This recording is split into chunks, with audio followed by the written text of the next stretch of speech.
Bonjour, bonsoir et bienvenue au troisième événement pour fêter l'anniversaire de l'organisation. Notre sujet d'aujourd'hui, c'est le fédéralisme, bien sûr.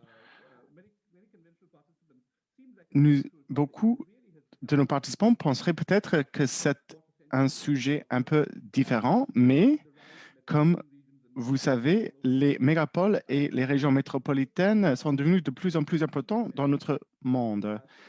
Et ils ont un rôle assez différent au sein du fédéralisme. Donc aujourd'hui, nous avons des panélistes distingués avec nous, venus des quatre coins du monde pour parler de ce sujet et pour débattre de ces questions de la fragmentation et la place des mégapoles dans le fédéralisme. Je vais commencer en présentant la modératrice de notre séance d'aujourd'hui, Enid Slack, une amie et quelqu'un avec laquelle j'ai collaboré dans le passé. Elle est chercheuse à l'Université de Toronto, à la faculté Monk, et j'ai travaillé avec elle depuis longtemps. Elle est peut-être la première experte de la finance municipale au monde. Cela dit, je lui donne la parole et elle va présenter ensuite les autres panélistes. Et elle va modérer la séance d'aujourd'hui qui va être, j'en suis certain, une séance intéressante. Merci beaucoup, Rupak, pour cette présentation. J'espère que je vais être au rendez-vous des attentes que vous avez créées chez le public. Moi aussi, je tiens à accueillir tout le monde à ce panel sur les mégapoles et la gouvernance fédérale. Nous savons toutes et tous que les mégapoles sont des villes très grandes. La définition officielle d'une mégapole, c'est une ville avec plus de 10 millions d'habitants. En 1950, il n'y avait que 2 mégapoles au monde, Tokyo et New York.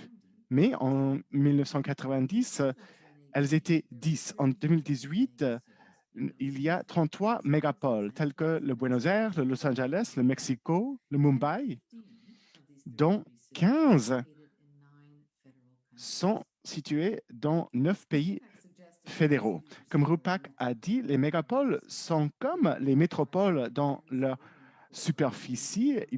Elles ont un cœur urbain densifié, entouré de villes et de villages qui dépendent de ce cœur urbain. Mais pourquoi sont-elles importantes? Parce qu'il y a beaucoup de personnes qui habitent, 12% de la population mondiale habite dans une mégapole. Mais les mégapoles sont aussi importantes parce qu'elles sont des locomotives de la croissance des emplois et de la croissance de la productivité. Et elles sont souvent les locomotives économiques de son pays. Par exemple, le Buenos Aires est responsable pour plus de 30% du PIB de l'Argentine. Le Mexico est responsable pour presque 20% du PIB du Mexique. Les personnes sont attirées aux mégapoles à cause des opportunités économiques qui se trouvent là-bas. Ces personnes vont dans les mégapoles pour faire leurs courses, pour se divertir. Et ces mégapoles sont des centres régionaux. Mais quand il y a beaucoup de personnes qui rassemblent dans les zones urbaines denses, ça crée des problèmes. Et nous avons vu tous ces problèmes dans les mégapoles autour du monde. Il y a des problèmes de circulation, un manque de logements abordables, une inégalité des revenus qui se creuse, la pollution de l'air et de l'eau. Et nous avons aussi constaté l'impact du changement climatique et l'impact des pandémies, bien sûr.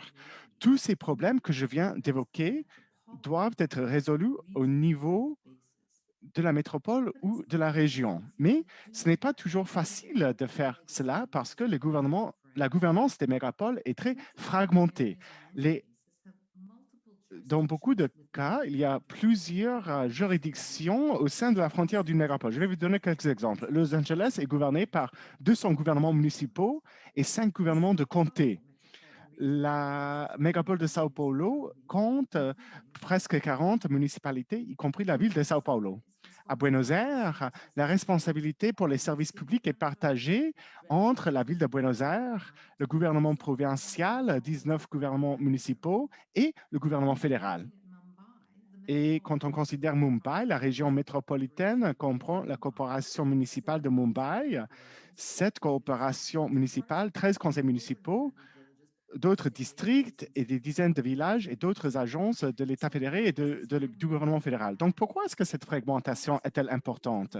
Parce qu'elle le rend encore plus difficile de fournir des services tels que les transports en commun, l'aménagement des terres, le développement économique à travers plusieurs juridictions différentes. Il est aussi difficile de générer des revenus parce que les gens se déplacent quand les impôts sont différents. Donc, s'il y a une municipalité qui augmente son niveau d'imposition, les personnes vont déménager peut-être dans une municipalité à côté. Il est aussi difficile de partager les coûts des services municipaux de façon égale à travers une région.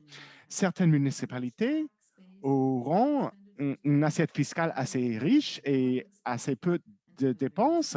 Par contre, d'autres municipalités auront beaucoup de dépenses, mais une assiette fiscale assez restreinte. Comment est-ce qu'on peut résoudre ces problèmes? Une réponse possible est de faciliter la coopération intergouvernementale en même temps horizontalement et verticalement. La coordination horizontale est nécessaire entre les municipalités dans une même région pour qu'elles puissent travailler ensemble pour fournir des services à travers les frontières des municipalités, des services tels que les transports en commun. La coordination verticale avec des gouvernements des États fédérés et du gouvernement fédéral fait ainsi que les municipalités aient des pouvoirs des ressources dont elles ont besoin. La taille et l'importance des mégapoles fait ainsi qu'on ne peut pas les ignorer au niveau différent des gouvernements. Mais en même temps, l'importance économique de ces mégapoles crée aussi des tensions avec les autres niveaux du gouvernement qui se sentent menacés par ces villes si importantes et si puissantes. Donc, avec ce petit discours d'ouverture, je vais me tourner à notre panel. Nous avons des panélistes venus des quatre coins du monde pour vous parler de ces problématiques et d'autres problématiques autour des mégapoles et de la gouvernance. Nous avons Jonathan Malaya, qui est le sous-secrétaire pour la planification, les affaires publiques et la communication, et aussi le porte-parole officiel du département de l'Intérieur et du gouvernement local des Philippines. Il est aussi le président du groupe de travail sur la gouvernance, le groupe de travail sur la communication autour des risques et aussi membre du groupe de travail sur les vaccins et sur la COVID-19. Jonathan, bienvenue. Nous avons aussi avec nous Alejandra Reyes, qui est professeure adjointe de l'urbanisme et de la politique publique à l'Université de Californie, Irvine, et dans son faculté de l'écologie sociale. Elle étudie les relations entre la gouvernance, le logement et l'accès, et elle étudie surtout les facteurs qui influencent le développement urbain. Et moi, je suis particulièrement contente de voir Alejandra parce qu'elle est une de mes anciennes étudiantes. Elle a fait un travail formidable avec nous sur la ville de Mexico. Et enfin, Nico Stetler, qui est la présidente du Conseil de recherche de l'Afrique du Sud sur le gouvernement à niveau multiple à l'Institut de la loi constitutionnelle de la Omar à l'Université du Cap occidental au Cap en Afrique du Sud.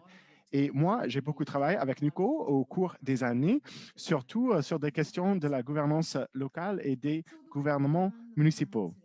Donc, notre panel d'aujourd'hui va être organisé de la façon suivante. Je vais poser plusieurs questions et les panélistes vont répondre à ces questions un par un.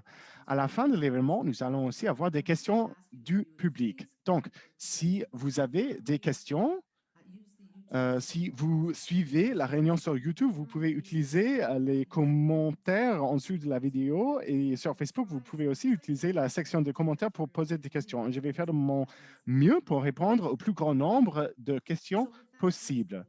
Cela dit, nous allons passer maintenant à notre première question. Je vais commencer avec vous, Jonathan. Voilà la question. Nous avons parlé des choses dont les mégapoles ont besoin, ce qu'elles ont besoin de faire. Mais quels pouvoirs et quelles ressources financières sont nécessaires pour la réussite de ces mégapoles? Et aussi, nous avons parlé de la tension entre ces mégapoles et d'autres niveaux de gouvernement. Comment est-ce que ces mégapoles peuvent convaincre les gouvernements des États fédérés, des gouvernements fédéraux, de leur céder ces pouvoirs et ces ressources financières dont elles ont besoin? Jonathan, à vous. Merci beaucoup, Enid. Avant de commencer, j'aimerais remercier le Forum des fédérations et souhaiter une joyeuse 25e anniversaire. Cette question est bien compliquée et aussi il est difficile d'y répondre dans 5 minutes, mais je vais faire de mon mieux. Comme vous savez, Manila, la mégapole de Manila aux Philippines, c'est une de ces mégapoles mondiales. Et je suis maintenant à Manila. À partir du recensement de 2015, nous avons plus de 2 millions d'habitants à Manila. Et ça, c'était en 2015. Imaginez-vous comment la population a augmenté depuis. Et cela constitue 12,8% de la population du pays et génère aussi une grande partie du PIB du pays. Les Philippines ne sont pas un pays fédéral au niveau officiel, mais à cause de notre code du gouvernement municipal, nous avons certains traits des gouvernements fédéraux. Donc, je suis content d'être là pour partager notre expérience avec vous. Pour répondre à votre question, en termes des ressources financières, les mégapoles ont besoin des pouvoirs d'imposition importants parce que les mégapoles ont beaucoup de responsabilités à honorer qui nécessitent un certain financement. Par exemple, ici aux Philippines, il y a 11,6 millions de voitures dans la mégapole de Manila elle seule. C'est une augmentation de plus de 2 millions de voitures ou de 11,4% depuis 2017. Là, encore une fois, est-ce que les villes se développent de façon égale? Il y a des inégalités de revenus et de richesses. Comme vous avez dit, comme les autres mégapoles au monde, aux Philippines, euh, la Manille est divisée entre plusieurs municipalités. Nous avons 17 municipalités qui partagent la gouvernance de cette mégapole. Toutes ces entités de gouvernance locale ont besoin des pouvoirs d'imposition pour fournir des services pour lesquels elles sont responsables. Donc, au niveau des ressources financières, ces municipalités ont besoin de leurs propres sources de revenus en dehors des taxes foncières et des impôts sur les commerces.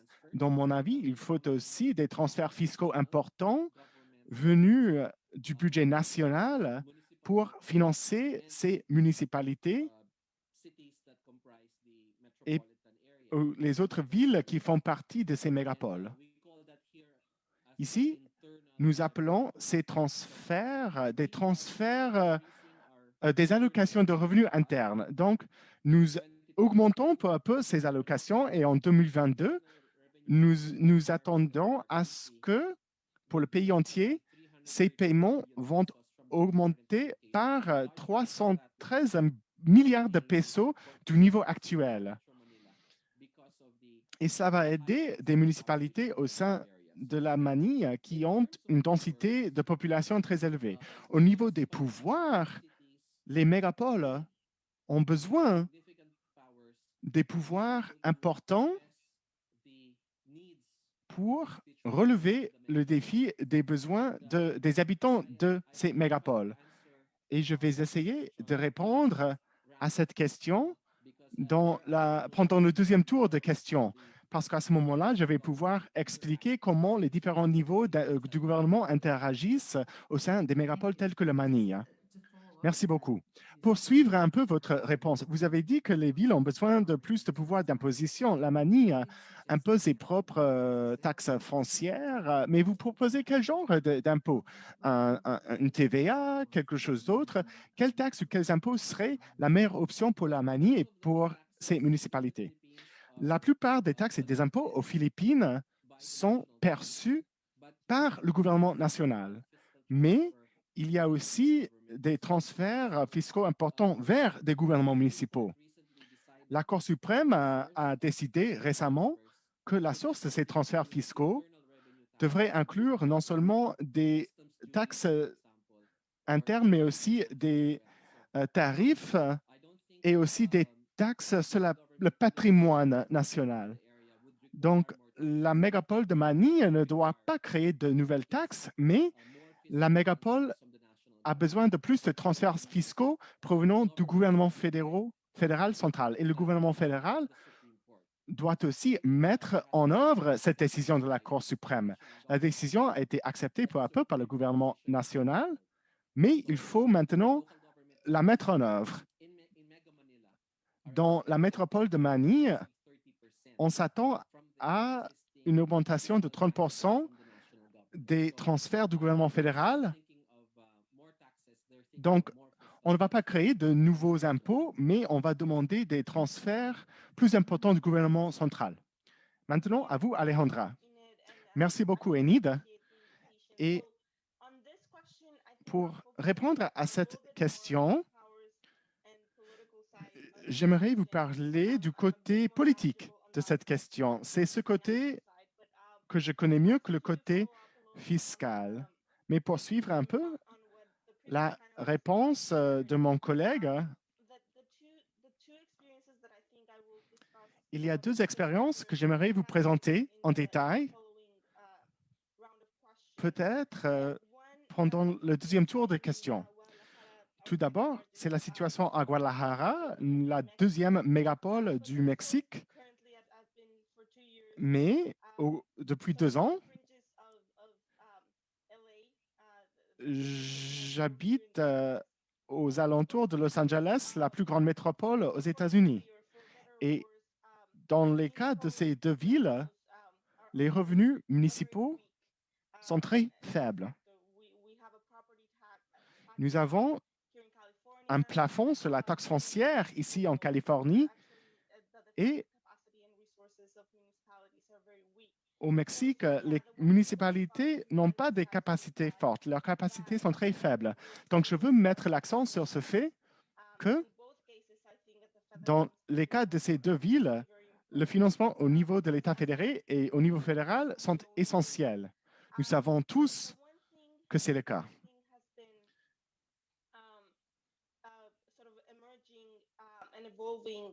Un des problèmes émergents au cours des années récentes à Guadalajara, c'est la coopération internationale.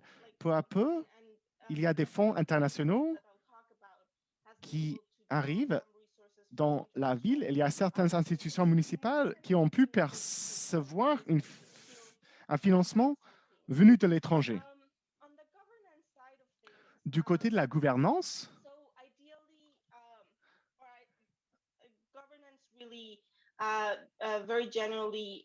en général, la gouvernance, c'est un processus qui implique non seulement des acteurs gouvernementaux, mais aussi des acteurs non gouvernementaux venus du secteur privé, par exemple, et aussi les habitants.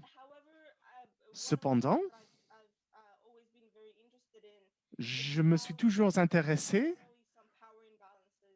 au fait qu'il y a une inégalité de pouvoir qu'il faut résoudre au sein de la gouvernance municipale. On voit ces inégalités surtout lors des négociations. Donc, quand on veut établir des objectifs en commun, ce processus peut aussi mener à des résultats qui responsabilisent les gouvernements municipaux.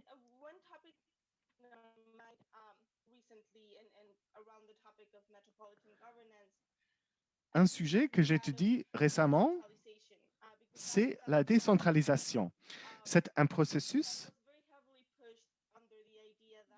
qui a été valorisé dans l'idée que les gouvernements municipaux sont le volet du gouvernement qui est le plus proche du peuple. Et si on met l'accent sur les gouvernements municipaux, on va créer des résultats plutôt démocratiques. Mais au Mexique, nous avons eu des exemples qui contrastent avec cette idée.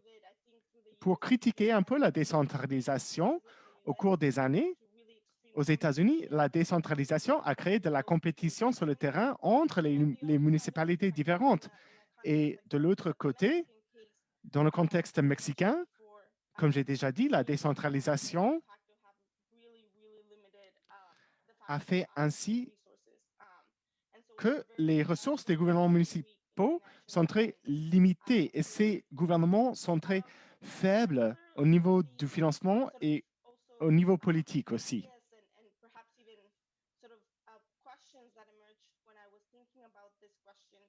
Quand je pensais à ma réponse à cette question, je pensais à la faisabilité de la gouvernance municipale. Ces gouvernements dépendent, sont influencés par les dynamiques de pouvoir et par la fragmentation. Et paradoxalement, les lieux qui sont les plus fragmentés sont des lieux où on a le plus besoin du gouvernance municipale. Je vais conclure en disant que l'établissement des objectifs pour une mégapole en particulier, ces objectifs sont très divers. Certaines mégapoles vont se focaliser sur la réglementation, sur la fourniture des services, sur la redistribution, sur la minimisation des externalités ou peut-être sur la gestion des problématiques environnementales. Mais il faut aussi poser la question à quel point est-ce que les gouvernements locaux,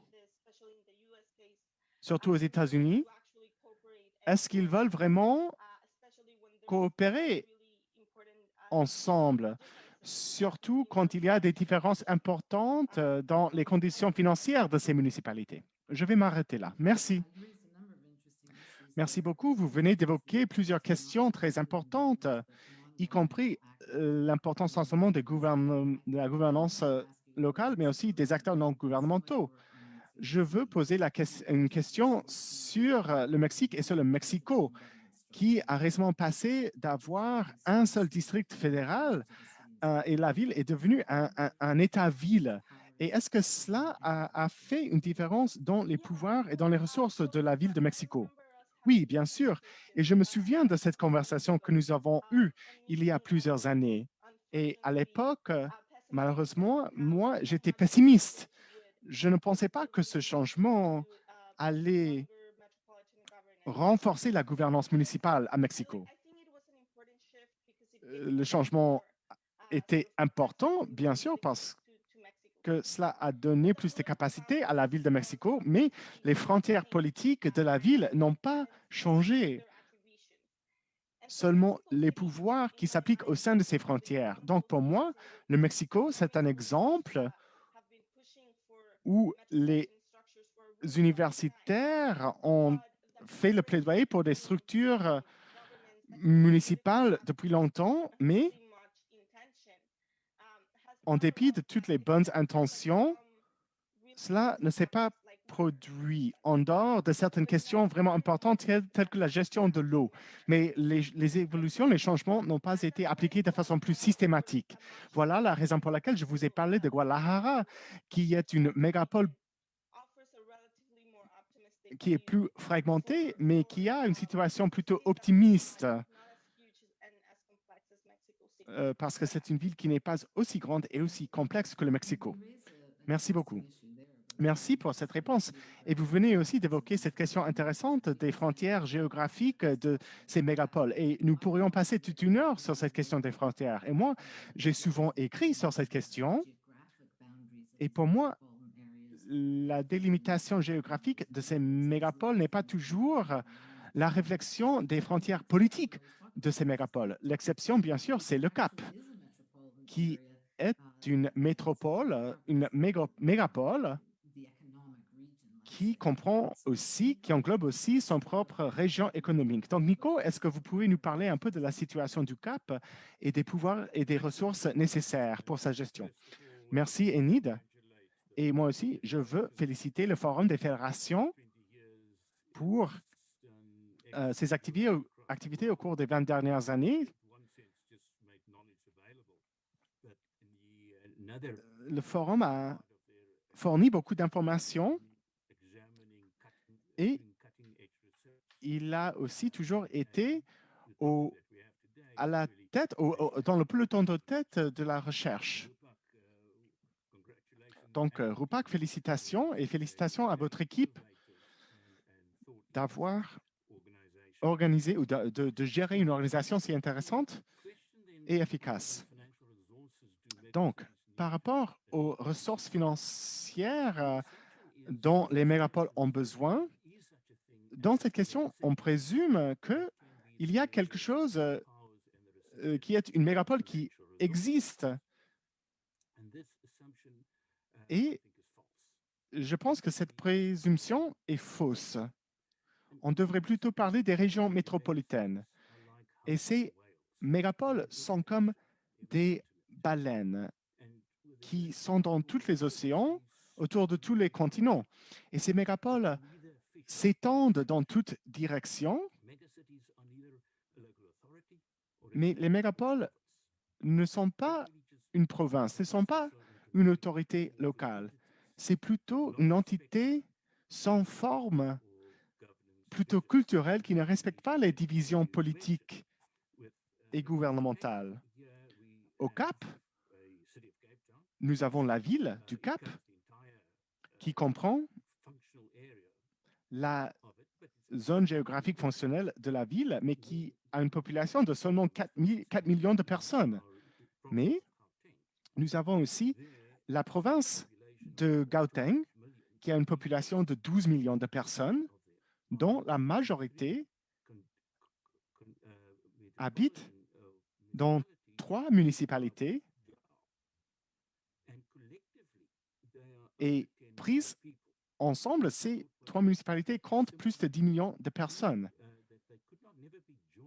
Mais on pensait que c'était impossible de les réunir dans une seule métropole, parce que la métropole dépasserait les frontières des provinces. Donc voilà, la taille de ces métropoles, c'est la problématique clé. Comment est-ce qu'on peut gérer une région de 10 millions de personnes quand ces personnes ne partagent pas une municipalité, ne partagent pas une seule province, sont divisées entre 2 provinces, entre plusieurs municipalités? Donc, le modèle, la mégapole du Cap ne correspond pas à des modèles fédéraux existants. Donc, pour que ces villes reçoivent les fonds nécessaires, il faut couvrir la population en général avec une seule structure gouvernementale. Donc, quelles sont les options? Il y a l'option d'avoir une seule gouvernement municipal, tel que le gouvernement municipal du Cap, mais un seul gouvernement municipal ne peut pas gérer une population de 10 millions de personnes. C'est impossible. La deuxième option, c'est une région métropolitaine à plusieurs niveaux, où on mélange deux niveaux, le niveau métropolitain et aussi le niveau des municipalités sur le terrain. Et il y a eu certaines expériences avec ce modèle dans le monde. Et ensuite, on peut avoir des autorités régionales à objectif unique qui gèrent seulement une problématique, telle que les transports ou la gestion de l'eau ou l'électricité. Souvent, si ces organismes sont chargés d'une seule activité seulement,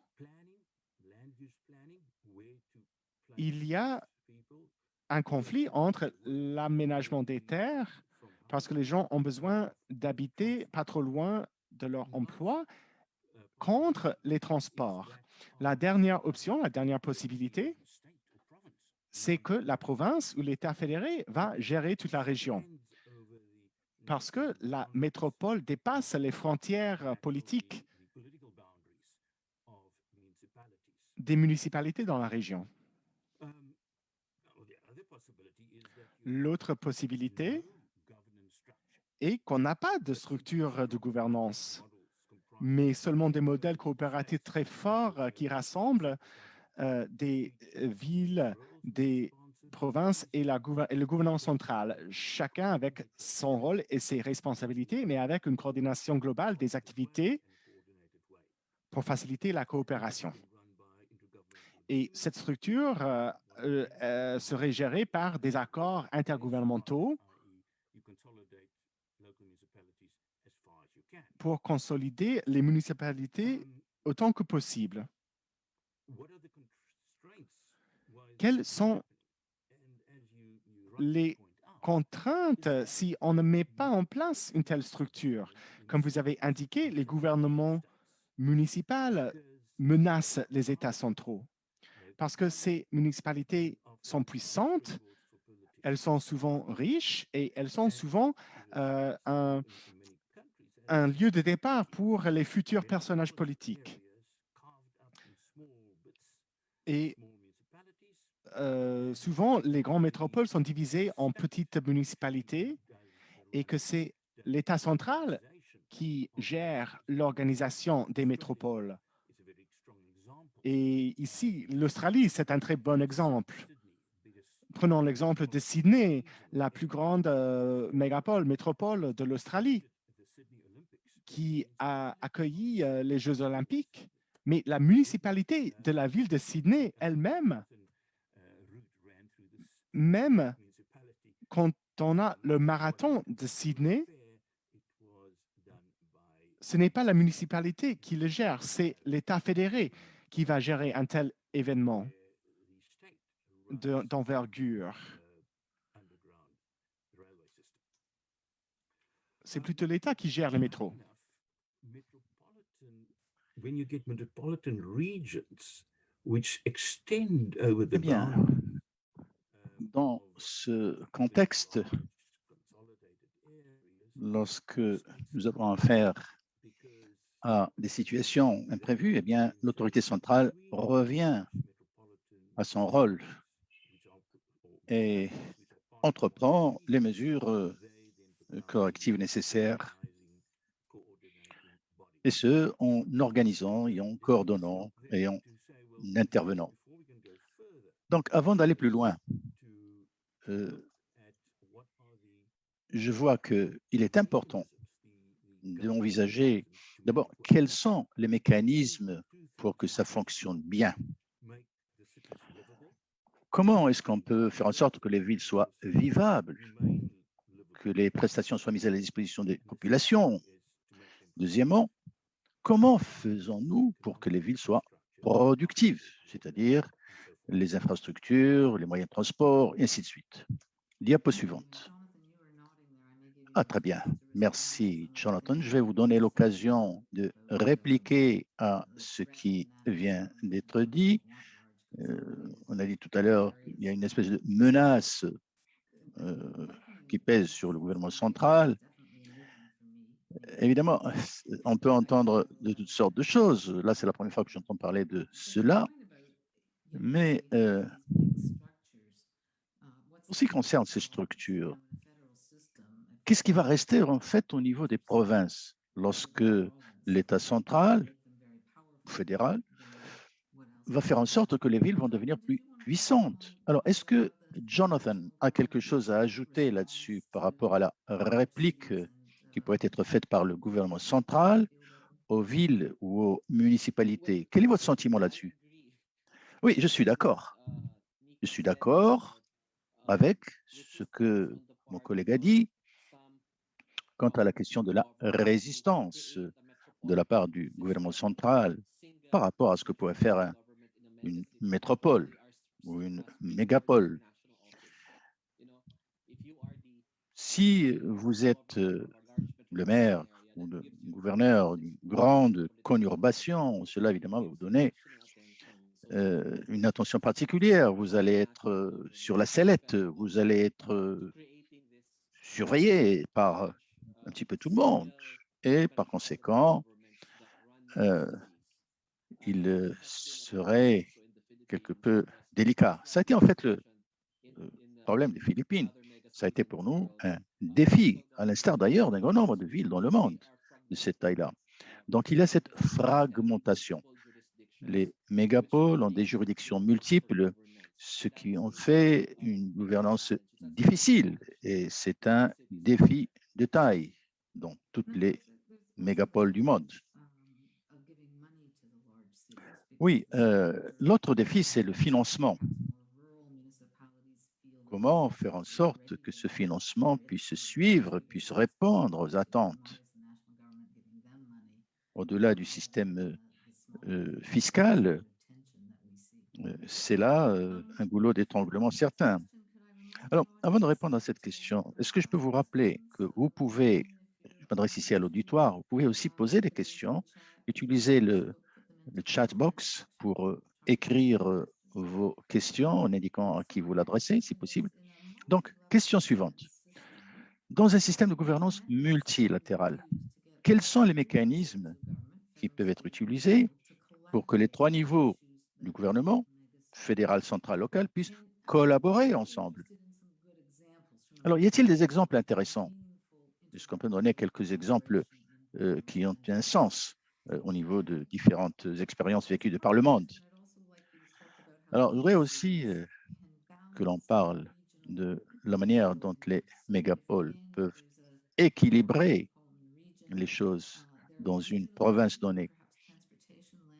Le système de transport public, par exemple, ou système de parcs, système de bibliothèques, système de pompiers, etc., protection civile. Donc, John, voulez-vous commencer? Très bien, merci d'avoir posé cette question. Alors, moi, je dirais que l'évolution des villes nécessite la mise en place de solutions qui prennent en compte l'urbanité dans son contexte global plutôt que des situations individuelles. Autrement dit, c'est le lien entre les villes, leur complémentarité, leur expertise, leur évolution. Et donc, c'est ce qui devrait être le prisme sous lequel les politiques devraient être esquissées. Alors, dans le cas des Philippines, en particulier Manille, nous avons aussi Cebu, qui n'est pas loin, un peu plus au sud. Donc, nous avons tendance à utiliser le mécanisme de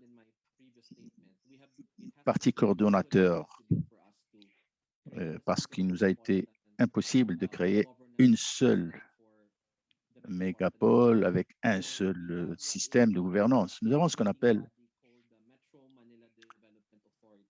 l'autorité de développement de la Grande Manille. C'est une autorité qui a évidemment des fonctions limitées, essentiellement collecte d'ordures ménagères,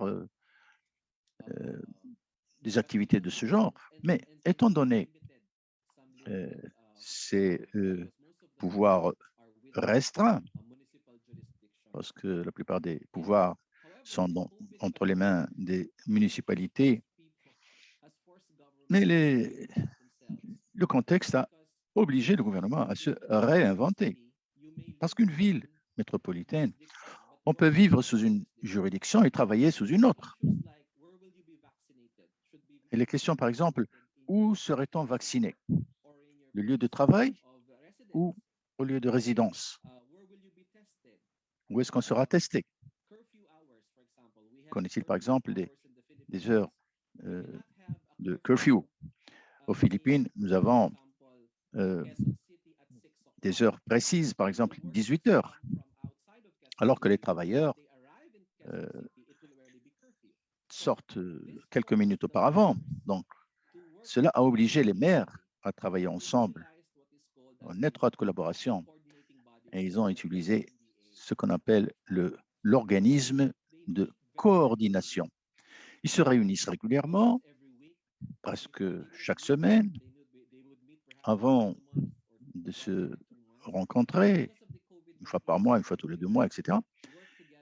Ils travaillent ensemble, ils travaillent en étroite collaboration pour s'assurer que les choses fonctionnent bien. Lorsqu'une entité ne fait pas le nécessaire, eh bien, cela va avoir des répercussions sur tout le monde.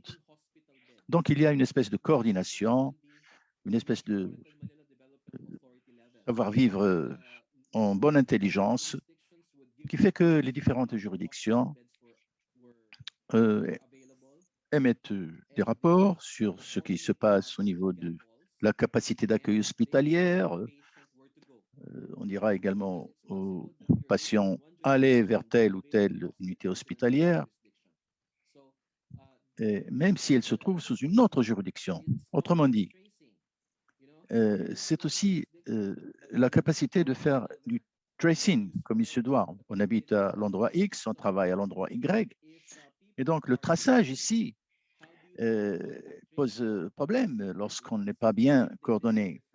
Donc, si les personnes vivent dans des endroits différents des endroits où ils travaillent. Donc, cela a obligé les municipalités à travailler ensemble. Et donc, le mécanisme s'est avéré tout à fait intéressant. Alors, voilà de quoi il s'agit. C'est un système unique qui permet aux juridictions municipales de coopérer entre elles. C'est un système qui permet d'avoir les mêmes politiques ici et là. Donc, on applique la même politique. Si la ville de Manille décide d'imposer le masque, eh bien, tous les maires doivent se mettre d'accord et appliquer la même règle, et ainsi de suite. Donc, l'organisme de coordination est devenu en fait le pont entre le gouvernement national et les unités du gouvernement local. Par exemple, programme de vaccination. Le vaccin vient de l'autorité centrale. L'autorité centrale n'a pas le personnel infirmier qui va faire les inoculations. Donc, il y a une coordination avec tout le monde pour s'assurer que la vaccination se passe effectivement dans de bonnes conditions. Alors, cette autorité de coordination de Manille a beaucoup évolué en raison de la pandémie. Mais ceci dit, il y a quand même quelque chose que ce système ne prend pas en compte, à savoir le défi du planning urbain.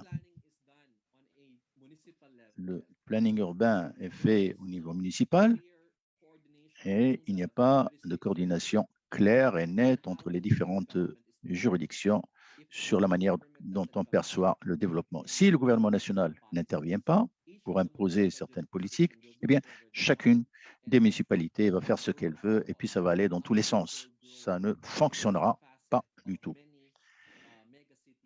Et c'est le problème d'un grand nombre de mégapoles dans le monde. Voilà. Merci, c'est intéressant que vous ayez fait allusion au Covid. Nous y reviendrons sans doute tout à l'heure.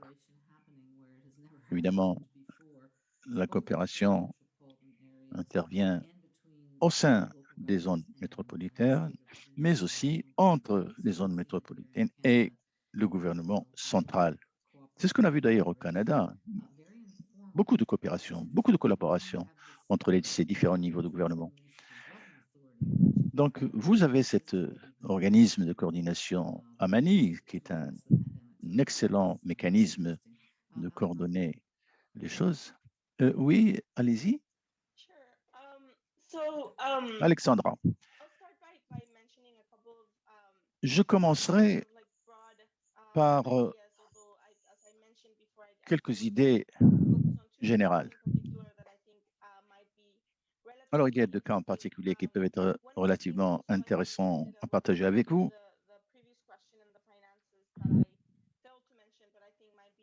D'abord, pour ce qui concerne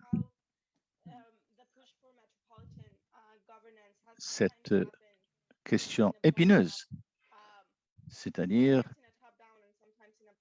parfois nous avons une approche du bas vers le haut, des fois c'est l'inverse, l'approche vient du haut vers le bas. Et aux États-Unis et au Mexique, il y a un grand nombre de cas qui montrent que même le gouvernement fédéral peut être dépassé dans un certain nombre de cas. Donc, les associations locales, les associations de citoyens peuvent exercer une pression pour faire appliquer une politique autre que celle qui est dictée par le gouvernement central. Donc, nous avons toujours, malgré l'effort qui a été fait il y a déjà une dizaine d'années, nous avons toujours cette situation dans laquelle on hésite si on va continuer sur cette lancée ou s'il va falloir nous recentrer. Alors, je crois qu'il y a quelques défis par rapport à la dynamique de pouvoir et par rapport à une plus grande démocratisation Donc, il y a cette collaboration au niveau métropolitain et qu'il s'agit de maintenir et de préserver. Par rapport à la gouvernance, évidemment, on peut faire en sorte que l'engagement soit toujours pris en considération. Il y a des cas dans lesquels on peut aller dans la consolidation jusqu'au bout, mais il y a des fois des considérations électoralistes qui peuvent intervenir aussi. Alors, les municipalités sont en mesure d'exercer beaucoup de pression. Elles ont des pouvoirs, elles ont la capacité de faire face à des problèmes très importants sans être seules. Donc, les métropoles ont été contraintes de collaborer en raison des défis importants auxquels elles sont confrontées. Et donc, c'est différentes façons de coordonner ces modes multiniveaux qui peuvent être valables dans certains cas, doivent en fait constituer des structures légères qui permettent une coordination aisée entre les différentes parties prenantes. Évidemment, ça ne doit pas être aussi rigide que ce que l'on peut voir au niveau des relations classiques entre le central et le local. Les autorités métropolitaines doivent faire encore des efforts pour réussir. Il y a certains concepts qu'il s'agit de redéfinir. Évidemment, il faut définir les objectifs, les ressources, y compris les ressources humaines, qui doivent être employées pour atteindre ces objectifs. Et je vais commencer par un sujet très important qui est l'habitat. J'ai étudié cette question et après le mouvement des droits civiques qu'a connu les États-Unis, il y a eu une loi qui a exhorté à promouvoir la coordination au niveau des municipalités. Le zonage, entre autres, fait partie de ces domaines dans lesquels il y a beaucoup de coordination. Et il y a aussi des conseils municipaux qui sont devenus appelés à prendre en compte également ce que veulent les populations locales. Alors, le cas de la Californie, on a vu les différentes façons d'agir, du haut vers le bas, du bas vers le haut, les différentes façons d'être efficace selon le mode choisi. Et nous nous sommes rendus compte qu'il y a des difficultés difficiles à surmonter, notamment pour ce qui concerne le financement. Alors, ça a été quelque chose d'intéressant pour moi dans cette étude. Et lorsque j'ai constaté que la question de l'habitat revêtait une importance capitale, en particulier pour ce qui concerne la Californie, il y a là des complications qui sont particulièrement difficiles à surmonter. Il y a les comtés, il y a au-dessus l'État et au-dessous les municipalités, les villes. Donc, au fil des années, il y a eu quelques difficultés à réaliser une bonne coordination. l'État a toujours exercé des pressions sur les collectivités locales dans le but de limiter leur pouvoir en matière de zonage. Une série de lois ont été votées pour justement faire la part belle au rôle de l'État. Donc, on a fait en sorte de restreindre le pouvoir des collectivités locales, le cas notamment de Orange County, sud de Los Angeles,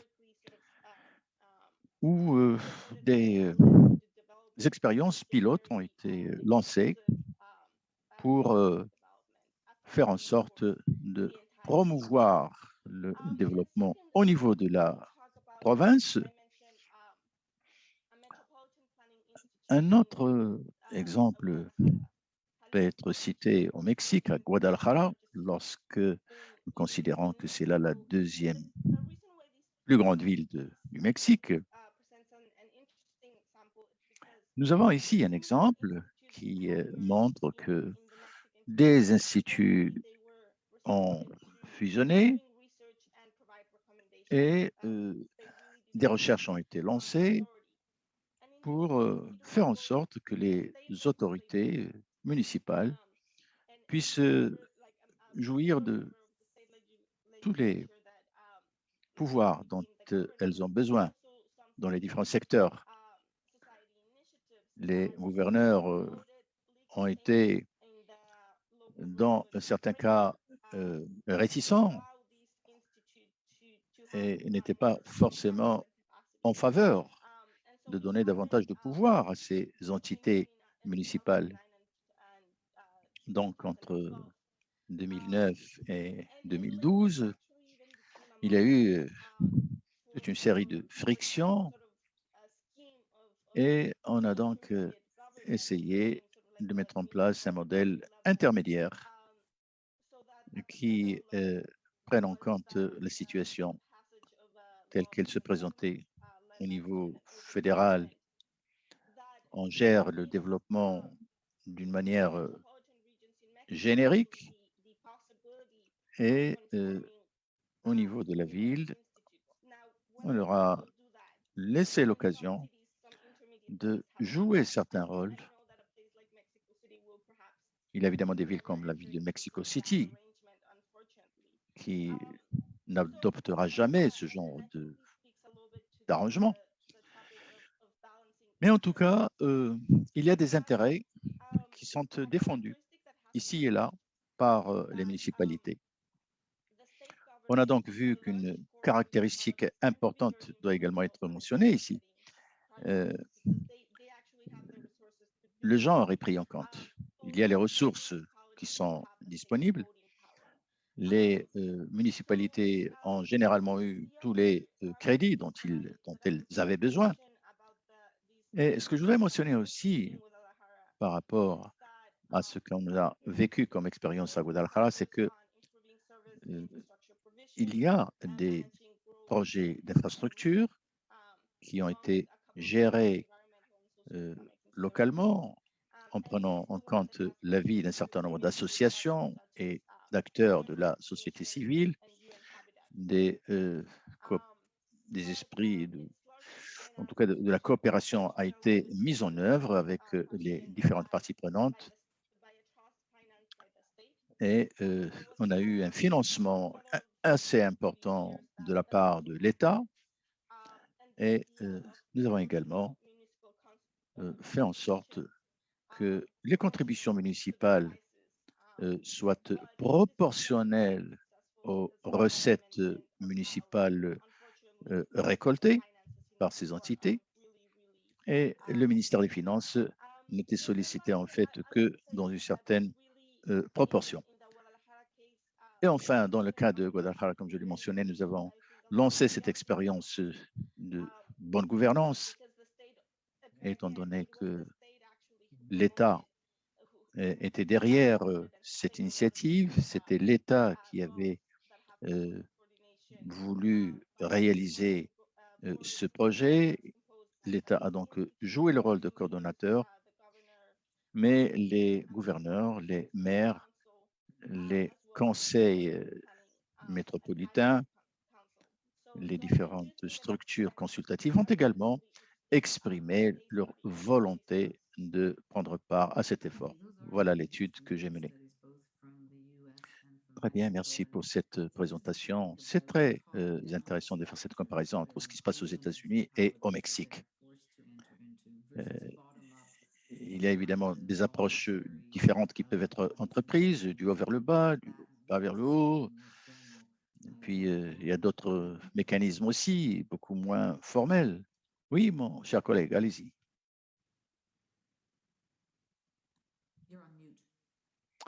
Allumez le micro.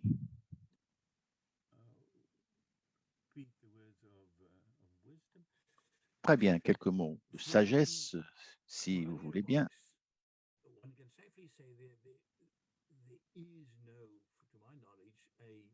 À ma connaissance, il n'y a pas de structure politique idéale qui puisse être applicable à tous les cas de figure dans la gestion municipale. Donc, la plupart du temps, les municipalités ont des configurations qui vont au-delà des configurations classiques. Donc, il est important de prendre en compte la nécessité de passer des accords compte tenu des structures. L'objectif devrait être de pouvoir convenir et aligner les politiques. Je crois que Jonathan l'a très bien dit. L'autre jour, j'écoutais un collègue. Il disait, ça coûte un prix exorbitant de tenter d'organiser une mégalopole de la manière classique. Évidemment, il faut commencer par une planification, ensuite observer une période d'observation et ensuite essayer à ce moment-là de poursuivre. Les grandes villes, les mégalopoles, nécessitent ce genre d'approche. Donc, une planification qui soit donc ficelée, qui soit évolutive et qui soit fédéraliste, qui puisse ramener et fédérer tous les acteurs au niveau local et travailler aussi avec le niveau supérieur, c'est-à-dire le niveau de la région ou le niveau de l'État. Donc, il y a des fois des cas de figure dans lesquels l'approche du haut vers le bas devient beaucoup plus importante et plus sérieuse, plus efficace. Donc, encore une fois, c'est une question de style, une question d'inclusion. Comment est-ce que vous allez inclure toutes les parties prenantes et comment est-ce que vous allez,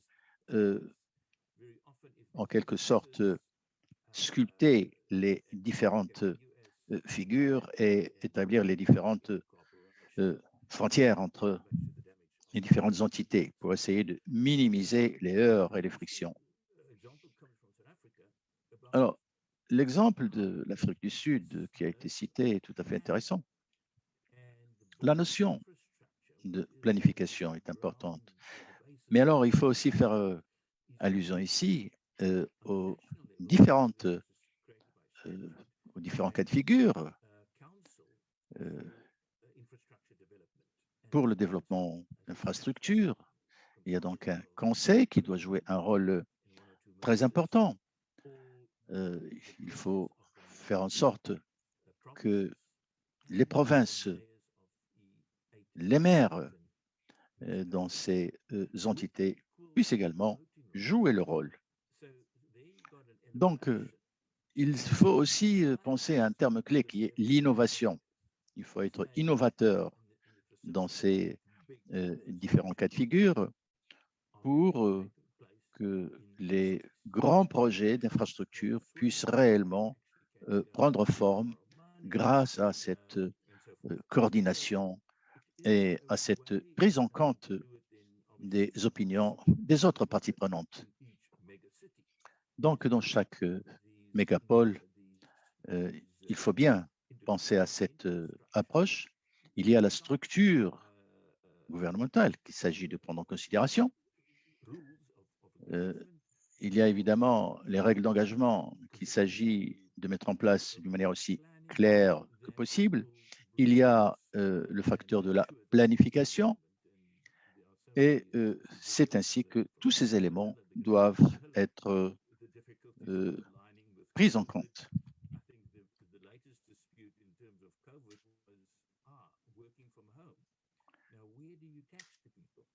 Voilà, donc où est-ce qu'on peut mettre le curseur?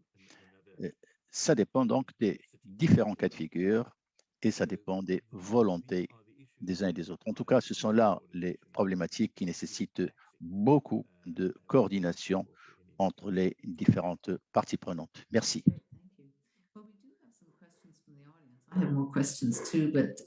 Merci beaucoup. Nous avons quelques questions du public.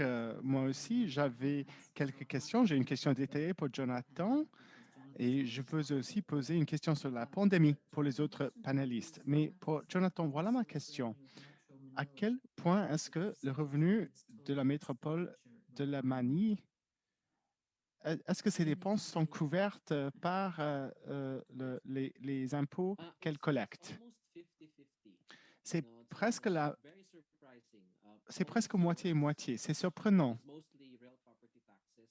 Nos sources financières, qui sont pour la plupart les taxes foncières et les impôts sur les commerces, contribuent environ 50% de notre budget par rapport aux transferts fiscaux du gouvernement central. Mais étant donné les besoins sans précédent de la pandémie, le gouvernement national a été obligé de fournir plus de ces transferts pour couvrir, pour payer les facilités d'isolement, des hôpitaux supplémentaires, le dépistage. Et maintenant, pour les dépenses autour de la campagne de vaccination. Au début, il y avait un manque, une carence d'équipements de protection individuelle. Et le gouvernement fédéral a donné de l'argent au gouvernement municipal pour acheter cet EPI. Et une fois que le pays était disponible, il a été transféré vers les gouvernements locaux pour que ces gouvernements locaux n'ont plus besoin de trouver et d'acheter cet équipement de protection individuelle. Donc, voilà, c'est un exemple des transferts fiscaux qui vont au-delà du normal pendant la pandémie. Nous avons eu 2 périodes de confinement total aux Philippines et pendant chaque période de confinement, le gouvernement national a donné du financement pour les transferts directs en liquide pour les chômeurs. Ça, c'était quelque chose de vraiment substantiel.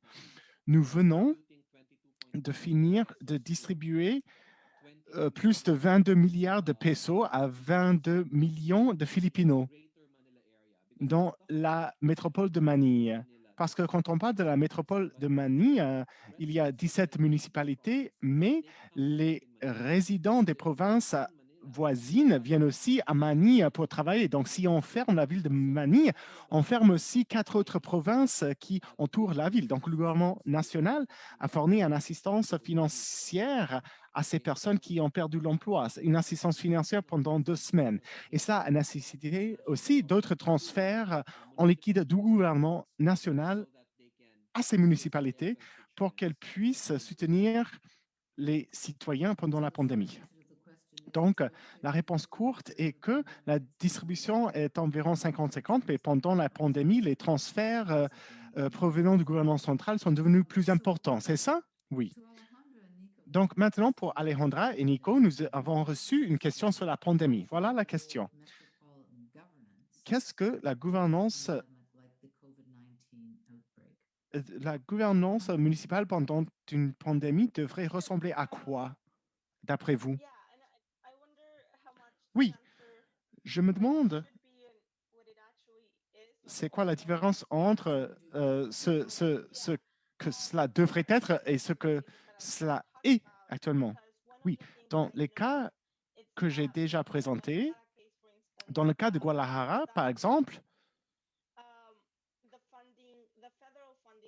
le financement fédéral, comme j'ai dit, les États fédérés se sont engagés à soutenir ces structures intergouvernementales municipales, mais le gouvernement fédéral a réduit,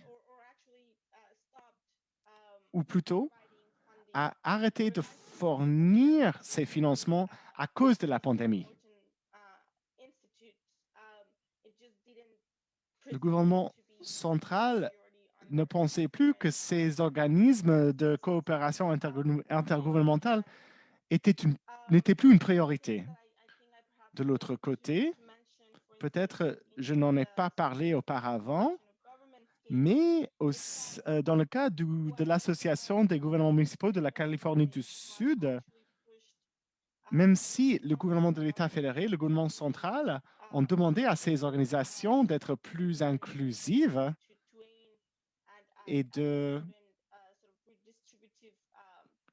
d'essayer de mettre en œuvre des politiques de redistribution, ces associations se sont formées pour la plupart autour des problématiques des transports.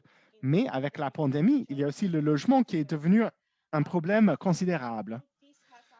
Donc, je pense que les résultats sont mixtes, mais pendant les dernières élections, il y avait plusieurs propositions présentées aux électeurs sur cette question. Mais de plus en plus, on reconnaît ces organismes. Et là aussi, je pense que la question du logement est importante parce que cela touche à la question de l'aménagement des terres.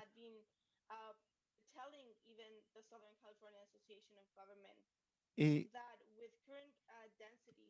avec la densité actuelle de la population à Los Angeles, c'est une des villes les moins denses au monde. Mais si vous allez dans la banlieue, dans Orange County par exemple, la population est encore moins dense. Et sans un certain niveau de densité de la population, les transports en commun ne sont pas faisables. J'aimerais conclure en disant que la pandémie et bien sûr, c'est une question centrale dans ma recherche, mais la pandémie a mis l'accent sur l'importance de la sécurité du logement. Et ça, c'est un grand problème au niveau mondial. Et je pense que le manque de coordination et la présence d'une rivalisation entre les municipalités a eu pour résultat la détérioration des villes plus inclusives et plus durables. Et cela touche aux défis environnementaux et aussi aux défis socio-économiques avec la pandémie. Merci beaucoup. Nico, c'est quoi le rôle de la gouvernance des métropoles pendant une pandémie? Partout dans le monde, ces questions sont devenues critiques. C'est quoi la division des pouvoirs entre ces entités différentes et qui est responsable pour les soins de santé? En Afrique du Sud, c'était les provinces et le gouvernement national qui sont chargés. Mais quant aux détails de la gouvernance, par exemple, la distanciation sociale, les abris pour les sans-abri, les sites d'isolement. Les municipalités ont dit nous pouvons, avec nos ressources, de fournir ces services. Et par rapport à Manille, en Afrique du Sud, les villes gagnent 90% de leur argent en gérant les services de l'eau et de l'électricité et ne gagnent que 10% de leur budget des taxes foncières. Donc, les budgets ont été réduits parce que les gens utilisaient moins d'eau, moins d'électricité.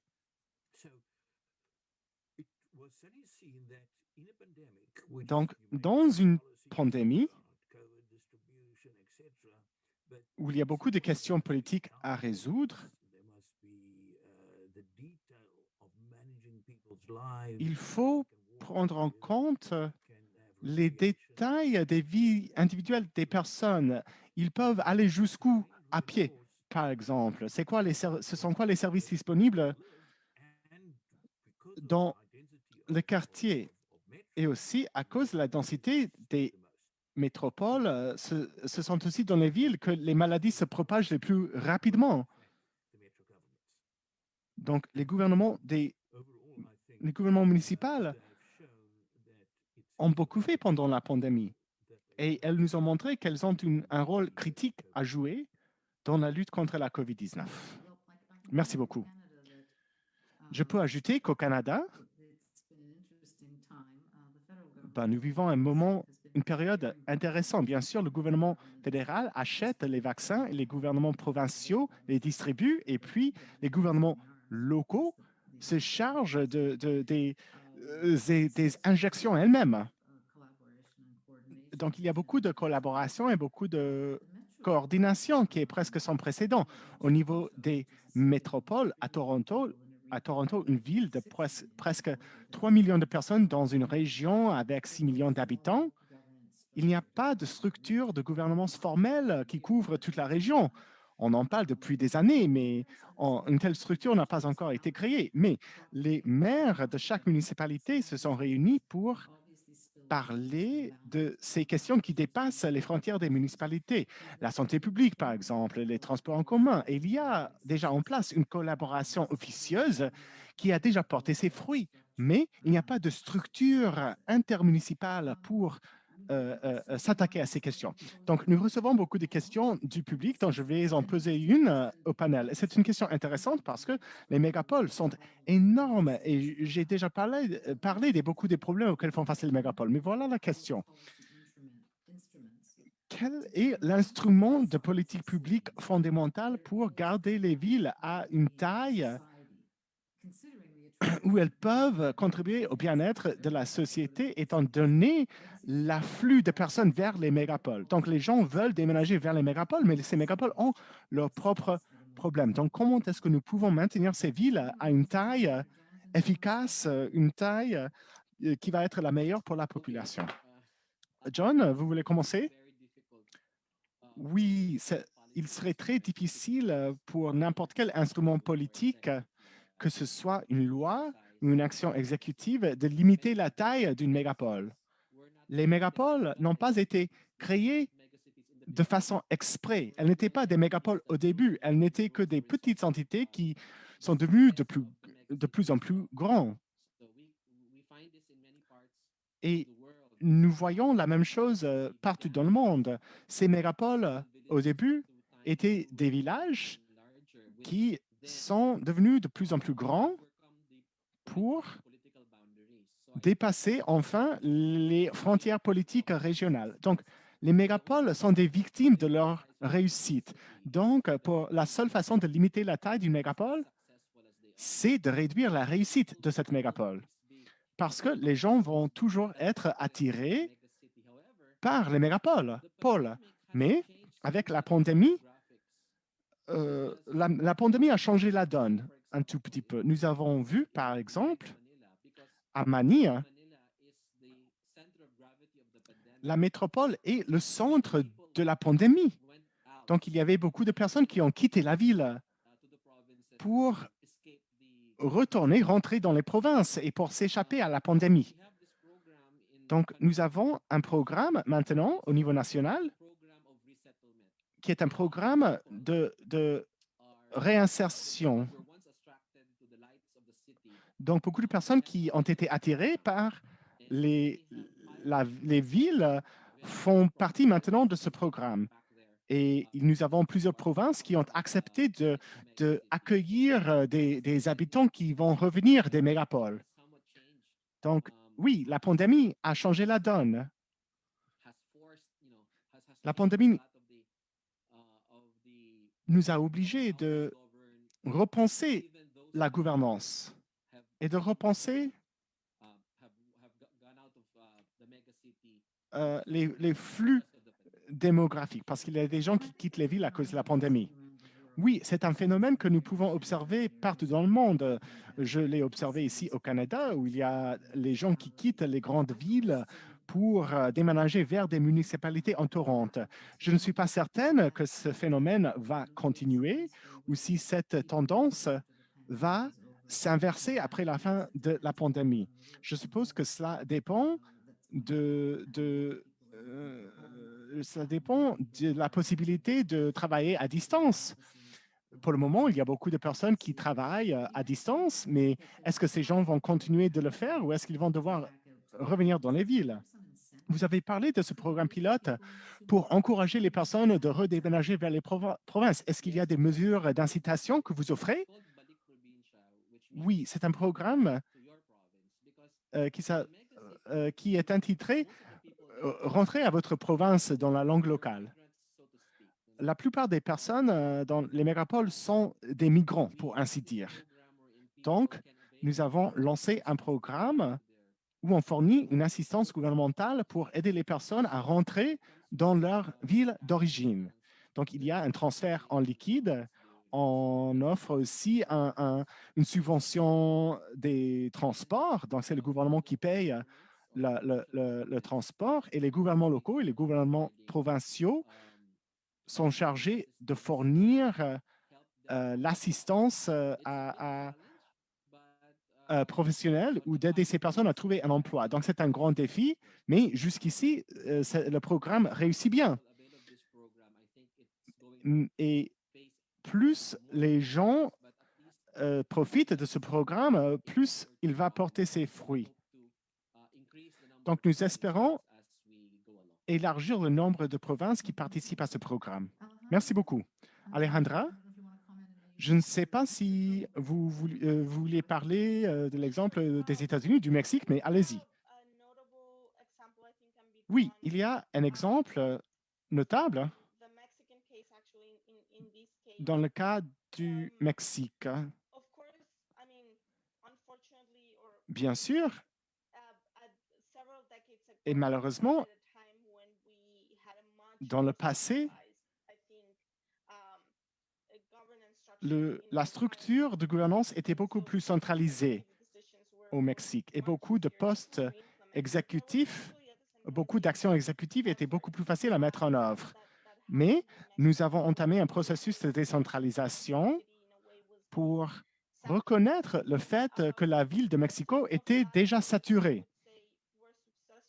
Certains aspects de ces efforts ont réussi à encourager la croissance d'autres villes telles que le Monterrey, la troisième ville du Mexique, mais aussi la région d'El Barrio,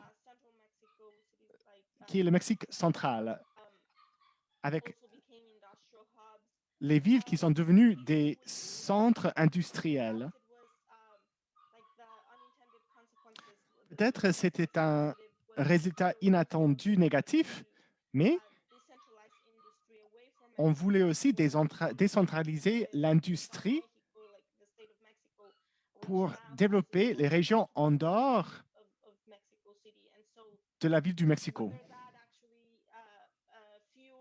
Donc, est-ce que cela a alimenté l'expansion de la mégapole? Peut-être, parce qu'il y a beaucoup d'industries qui se sont installées dans les municipalités voisines.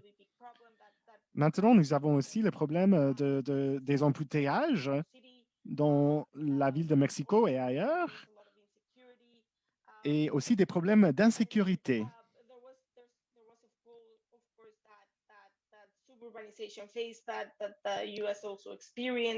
Et aux États-Unis aussi, les gens ont quitté les villes. C'était plus par les familles blanches qui ont quitté les villes dans le passé. Mais pour revenir un peu à ma recherche, je pense que le prix du logement, c'est un des facteurs qui chasse les gens des villes. Nous savons qu'ici, en Californie, à San Francisco, par exemple, c'est une ville où il y a moins de gens après la pandémie. Mais même avant la pandémie, il y avait les gens qui quittaient la Californie à cause des prix du logement. La vie coûte trop cher ici. Donc, voilà mon avis sur cette question. Merci. Donc, voilà, c'est partiellement une question du marché, mais c'est aussi à cause de la décentralisation. Nico, c'est quoi l'exemple de l'Afrique du Sud? Pour généraliser un peu, nous avons constaté qu'en Afrique et ailleurs dans le Sud, environ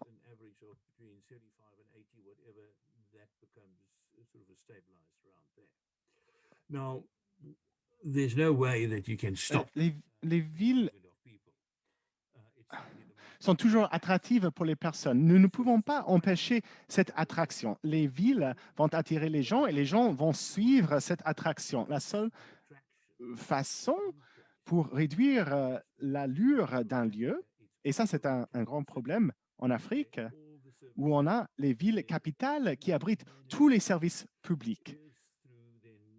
La seule façon d'éviter cette situation, c'est l'intervention étatique par laquelle on va créer de l'infrastructure dans d'autres villes.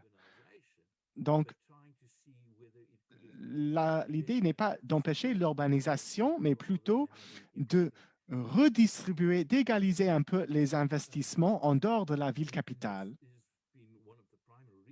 Et ça, c'est une des raisons principales pour laquelle l'approche fédérale à la gouvernance est très populaire en Afrique du Sud.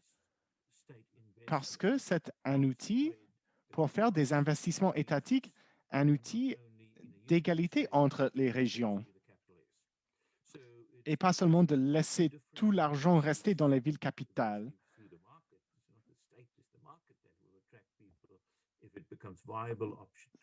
Si l'État peut faire de ces villes des villes plus attractives, le marché va attirer les gens à ces villes. Merci beaucoup. Vous avez parlé des villes capitales et nous avons une question sur la situation du Canada. Est-ce que vous pouvez expliquer l'expérience de la Commission de la région nationale capitale au Canada? Je ne vais pas vous poser cette question sur la situation spécifique du Canada, mais en tant que Canadienne, je peux y répondre. Je veux commencer en disant que le Forum des fédérations a publié un livre sur les villes capitales des systèmes fédéraux. Et ça, c'était la première fois que j'ai travaillé avec le Forum des fédérations. Donc, je vous conseille ce livre. Bien sûr, certaines informations ont évolué depuis, mais c'est toujours un livre, un très bon livre sur les villes capitales, les districts fédéraux tels que le Washington ou Canberra en Australie, ou aussi les villes-États telles que le Berlin et les ville normale au sein du province. Au Canada, notre capitale, c'est Ottawa, et ce n'est qu'une ville au sein d'une province, comme n'importe quelle autre ville. La région d'Ottawa, la région nationale de la capitale, couvre deux provinces, Ottawa et Gatineau, de l'autre côté du fleuve au Québec. Et la Commission nationale sur le territoire de la capitale est chargée de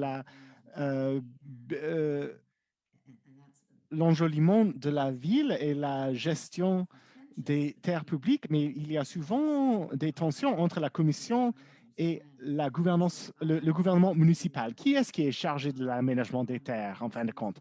Donc, je vient d'écrire un livre, donc plutôt je vous conseille ce livre sur les villes capitales et les systèmes fédéraux sur cette question. Voilà la prochaine question. C'est sur le conflit entre les gouvernements provinciaux et les gouvernements locaux. Comment est-ce que nous pouvons assurer la livraison des services quand il y a une tension entre ces deux niveaux, quand il y a un conflit entre la province et le gouvernement local? Comment est-ce qu'on peut résoudre cette tension ou ce conflit? Jonathan, je ne sais pas si cette question s'applique à vous ou à votre situation. Non, nous n'avons pas de gouvernement provincial, mais nous avons notre gouvernement national.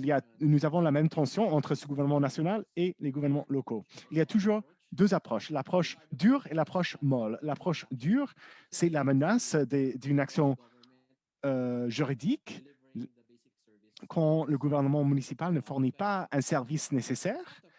L'approche molle, c'est une approche plutôt axée sur la collaboration, où on notifie le gouvernement local qu'il ne fournit pas un service nécessaire et on essaie ensuite d'aider ce gouvernement municipal à fournir ce service pour garantir sa fourniture pour les citoyens. Parce qu'en fin de compte, les citoyens sont les mêmes, qu'ils soient les citoyens du gouvernement fédéral ou les citoyens d'un gouvernement local.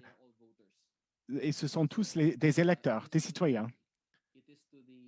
Donc, c'est au profit des deux niveaux de gouvernement de trouver une solution. Mais cela dépend bien sûr des circonstances, si on va déployer l'approche dure ou l'approche molle. Oui, et cela me rappelle une question sur les constitutions, mais nous allons revenir à cette question. Alejandra, vous pensez quoi? If I have too much to add, Je ne sais pas si j'ai trop à ajouter. La question me surprend un peu parce que, pour moi, le Mexique, dans l'histoire, c'est un pays où les tensions politiques limitent la coopération entre les niveaux différents du gouvernement.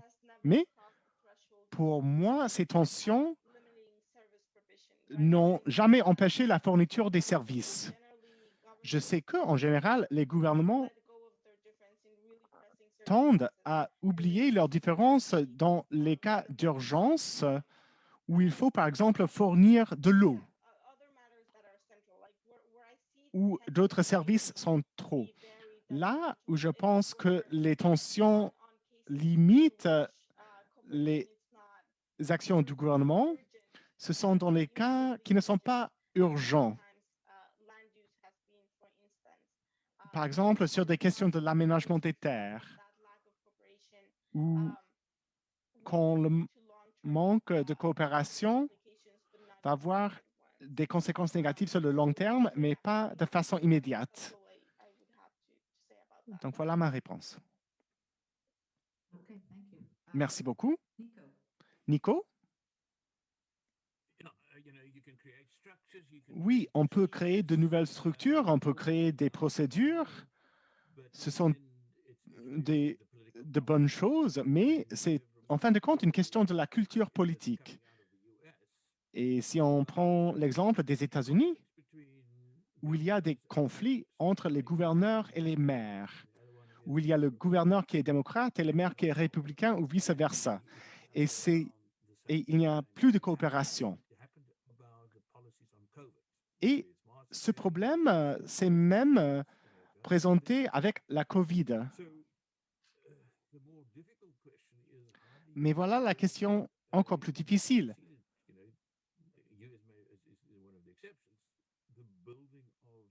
Comment est-ce qu'on peut créer une cohérence politique autour de ces objectifs en commun?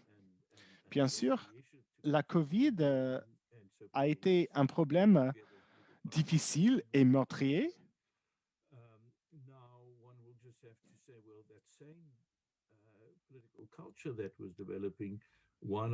Et est-ce que la culture politique qui s'est développée pendant la pandémie va aussi s'appliquer à la fourniture des services publics? Et ce sont les électeurs, les bénéficiaires de ces services, les citoyens.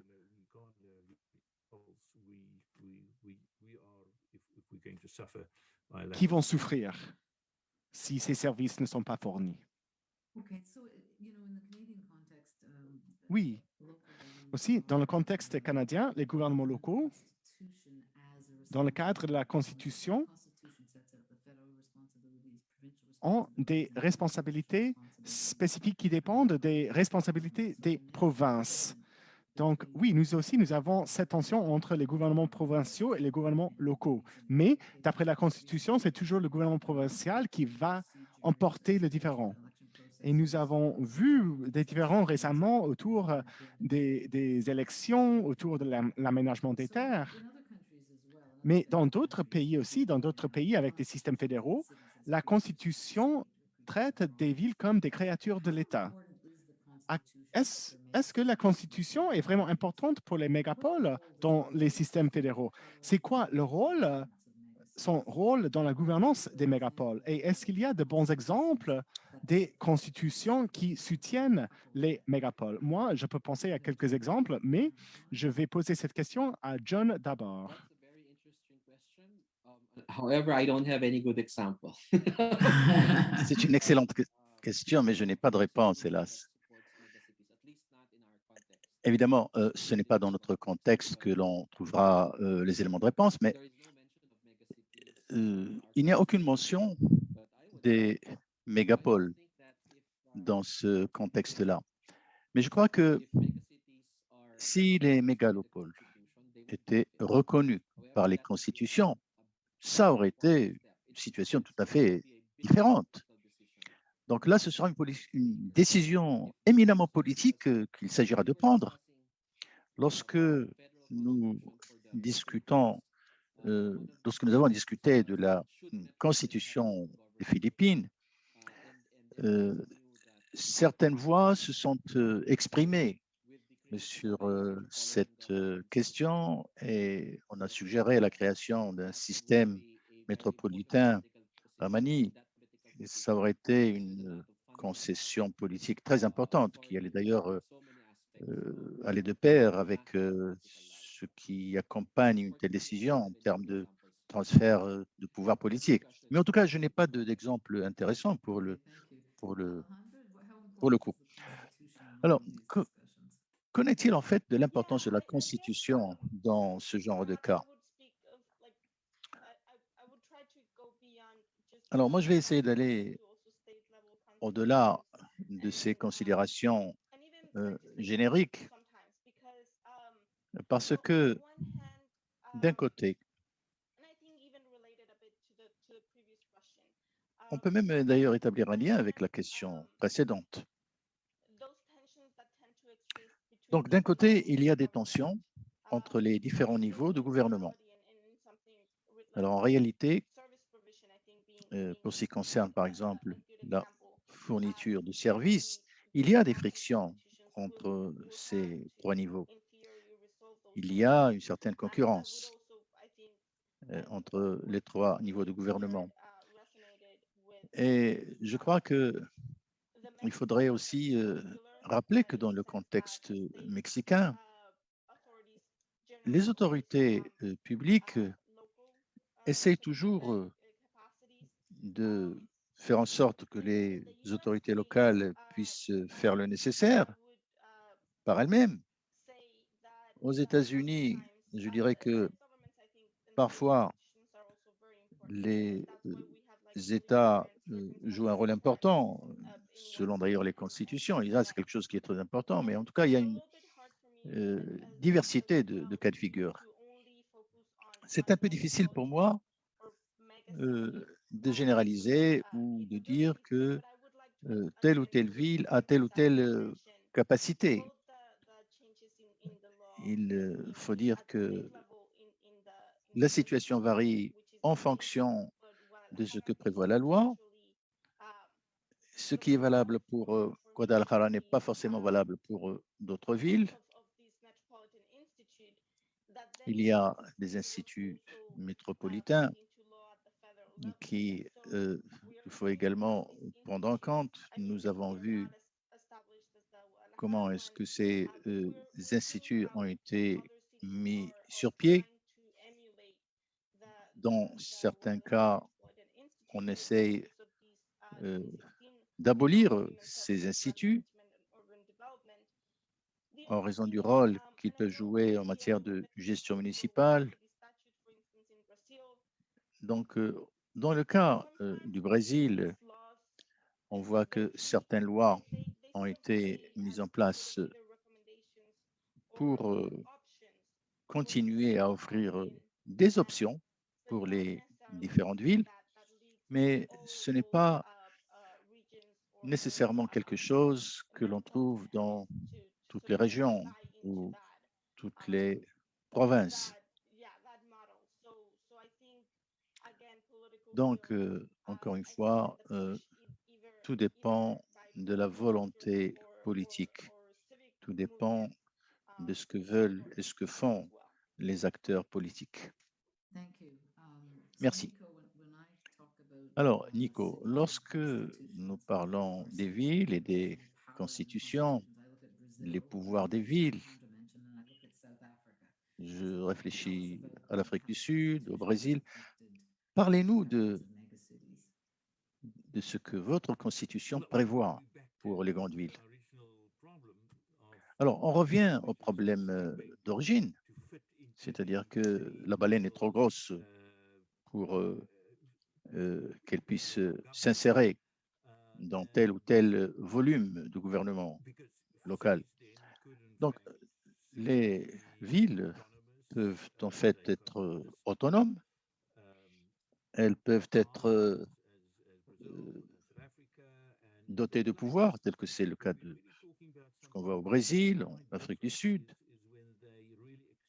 Et c'est tout à fait différent lorsque ces villes connaissent une croissance au-delà de ce que prévoyaient les textes auparavant.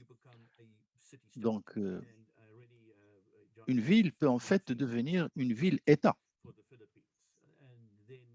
Une fois qu'elle atteint un certain niveau de croissance, eh bien, le gouvernement, tel que c'est le cas en Allemagne, à Berlin par exemple, c'est à la fois une municipalité, mais c'est aussi un État. Donc, le gouvernement ici joue le rôle qui est le sien.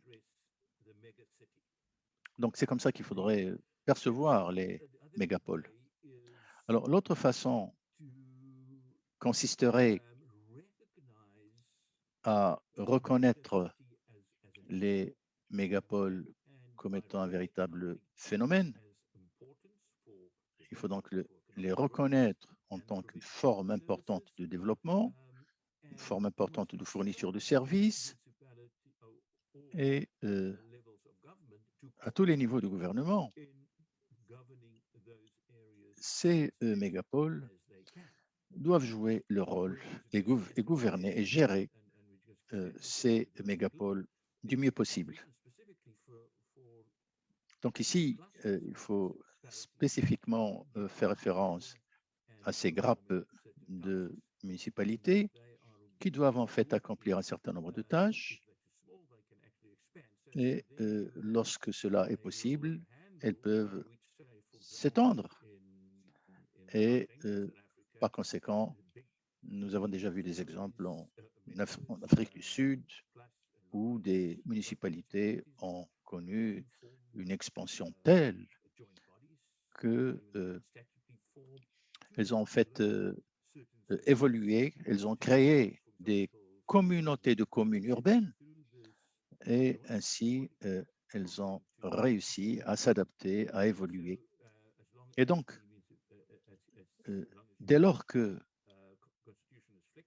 la Constitution le permet,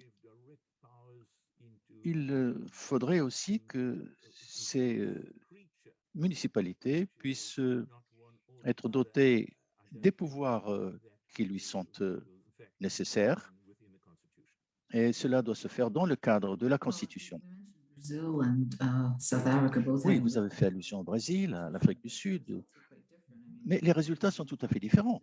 Exemple du Brésil, les municipalités ne peuvent pas se regrouper en communauté urbaine de leur propre chef. Alors qu'en Afrique, c'est tout à fait différent. Donc, vous avez le pouvoir central qui positionne le curseur, qui fixe les limites et qui définit l'ampleur des pouvoirs de ces municipalités. Alors, dernière question, si vous le permettez. Qu'en est-il de l'avenir? Quelles seraient les sources de conflits entre les municipalités d'un côté et les pouvoirs centraux de l'autre, alors que les municipalités continueront à croître à l'avenir? Donc, à quoi faut-il s'attendre en termes de type de conflit entre les autorités centrales et les autorités municipales? Jonathan, vous voulez peut-être répondre à cette dernière question? Oui, c'est une question très difficile parce qu'il y a plusieurs réponses possibles à cette question. Alors, si vous me donnez 2 minutes, je tenterai de répondre. Est-ce qu'il y a, oui, bien sûr, quelqu'un d'autre voudrait-il essayer de répondre? C'est une question générale, évidemment. On parle du futur. Que réserve le futur à ces municipalités? Est-ce que les villes vont se développer, les populations vont sortir et aller ailleurs? Qu'est-ce qui va se passer à l'avenir?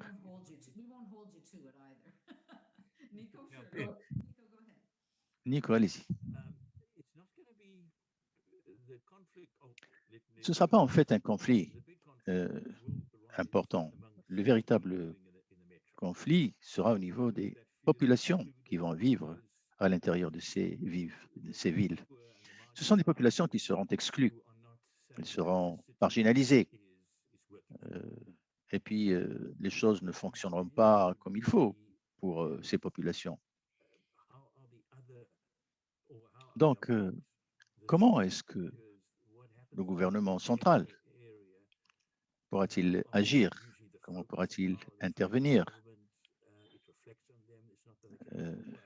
Comment est-ce que l'intervention du gouvernement central pourra-t-elle agir pour limiter la fragilité de ces municipalités? Alors ici, il s'agira de réfléchir sur la manière dont s'opérera cette marginalisation. Il y a l'environnement social, il y a la relation entre l'État et les collectivités locales. Il y a toujours des incertitudes qui prévalent à ce niveau. Que voudra le gouvernement central? Que permettra-t-il aux municipalités de faire? Que voudra-t-il garder pour lui comme prérogative? Et donc, dans ce contexte-là, il y aura des défis. Il y a aussi des contraintes au niveau des services, l'éducation, la santé, le bien-être. L'État central aura donc un rôle de supervision dans ces secteurs pour s'assurer qu'il y ait un financement adéquat, pour s'assurer qu'il y ait un bon fonctionnement. Il sera donc nécessaire de repenser les limites des pouvoirs de l'État central et des collectivités locales. Il y a donc toute une diversité et une panoplie de cas de figure, notamment dans les secteurs sensibles tels que l'éducation. Donc, tout dépend du pays en question. Dans chaque pays, il y a des circonstances qui seront différentes des circonstances qui prévaleront dans d'autres pays. Et bien évidemment, il faut commencer par le commencement. Comment va-t-on s'assurer d'une certaine manière coordonnée pour que les autorités centrales puissent s'acquitter de leur rôle sans pour autant que ce soit aux dépens de la productivité de telle ou telle structure. Comment donc faire en sorte que les choses soient gérées tout en permettant la continuation de la productivité? Alexandra, voulez-vous dire quelque chose sur le futur? Oui, il y a plusieurs aspects qu'il s'agira de prendre en compte ici. Il n'y a pas seulement l'aspect qui touche au pouvoir de l'État central vis-à-vis des collectivités locales. Nous avons vu des tensions importantes entre l'État et les collectivités locales. Je vais dire quelques mots sur les États-Unis d'abord et puis le Mexique. Alors, aux États-Unis, on voit une dynamique inverse. En Californie, par exemple, nous avons un État qui essaye de mettre en œuvre des mesures progressistes, notamment dans l'habitat, et dans le même temps, le gouvernement local refuse ce genre d'intervention. Et alors là, il y a un conflit, il y a une bataille entre le gouvernement central de Californie et les autorités locales. Il y a le zonage, par exemple. Il y a un zonage inclusif. Il y a un zonage d'un autre type que préconise l'État central. Donc là encore, entre l'État et les collectivités locales, la perception du zonage peut varier d'une manière ou d'une autre, soit que l'on soit inclusif ou que l'on veut faire autre chose. Alors, autre chose qui peut d'ailleurs être très importante, ça concerne le rôle de l'État. Alors, le rôle de l'État central, est-ce qu'il doit être limité à des créneaux spécifiques? D'un côté, comme je l'ai dit tout à l'heure, nous avons un État qui a une idée assez large de ce que doit être sa prérogative.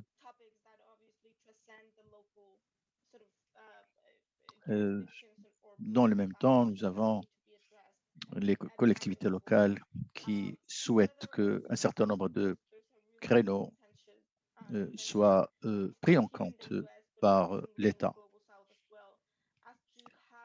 Donc, aux États-Unis, la situation varie d'un État à l'autre et les questions qui se posent touchent essentiellement l'ampleur des pouvoirs de l'État dans certains créneaux.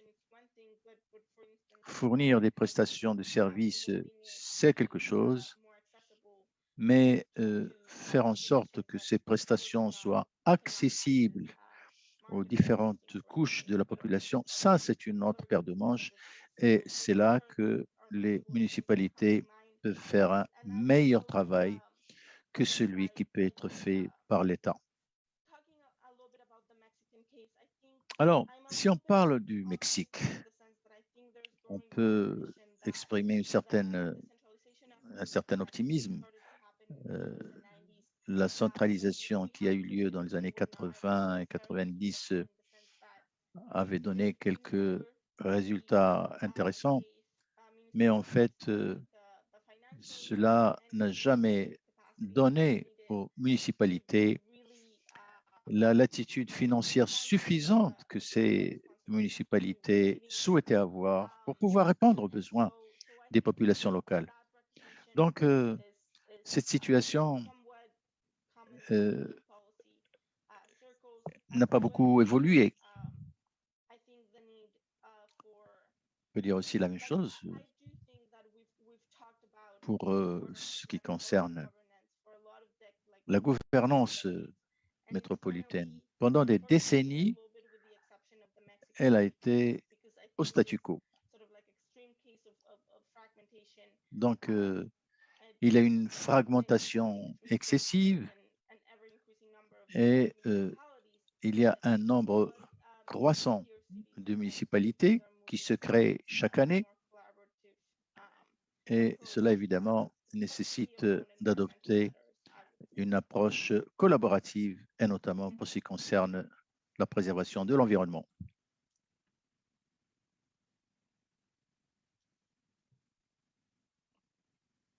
Is it my turn now?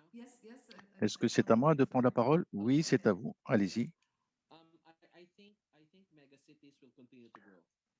Moi, je crois que les mégapoles vont continuer à croître.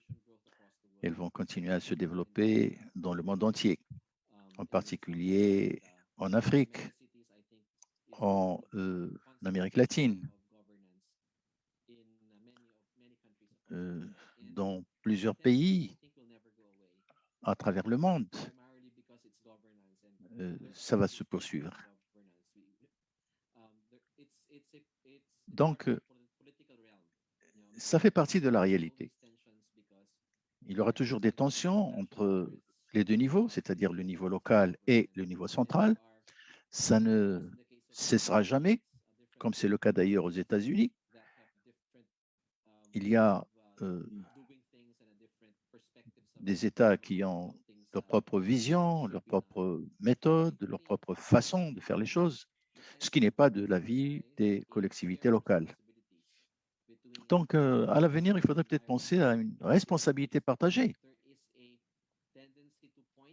parce que on a tendance à pointer du doigt l'autre partie comme étant responsable de tel ou tel problème, comme étant la partie qui a commis la faute de commettre telle ou telle chose. Donc, à notre avis, l'avenir sera tel que les collectivités locales vont préférer prendre en charge les projets structurants, les projets à fort potentiel électoral, par opposition aux autres projets de moindre importance, notamment les projets d'infrastructure qu'ils laissent à l'État. Alors là, c'est l'avenir, à mon avis. Très bien, merci beaucoup pour cette opinion. Dans le contexte du Covid, nous avons constaté que les municipalités n'ont pas toujours eu suffisamment de ressources pour mettre à la disposition des populations les services requis. Et encore une fois ici, qui fait quoi? Il faut savoir qu'il y a des villes, par exemple au Canada, il y a encore des discussions entre le pouvoir central et les collectivités locales. Ce sont des discussions qui peuvent être interminables. Donc voilà, nous en arrivons à la fin de notre session. Nous avons eu l'occasion d'échanger, de débattre, d'entendre les points de vue des uns et des autres, notamment les municipalités, les États, et en particulier, nous avons souligné la nécessité qu'il y ait un accord, qu'il soit formel ou informel, entre les différents niveaux de pouvoir, notamment le pouvoir central et le pouvoir des collectivités locales. C'est là quelque chose qui est très important. Nous avons besoin de coordonner horizontalement, mais aussi verticalement entre les différentes parties prenantes au niveau local et au niveau national. On a eu un échange sur différentes facettes de cette problématique. L'approche du haut vers le bas n'a plus beaucoup d'adeptes de par le monde. Donc, il y a tendance actuellement à ce que l'approche soit du bas vers le haut. Et donc, nous avons besoin de réfléchir à ces aspects.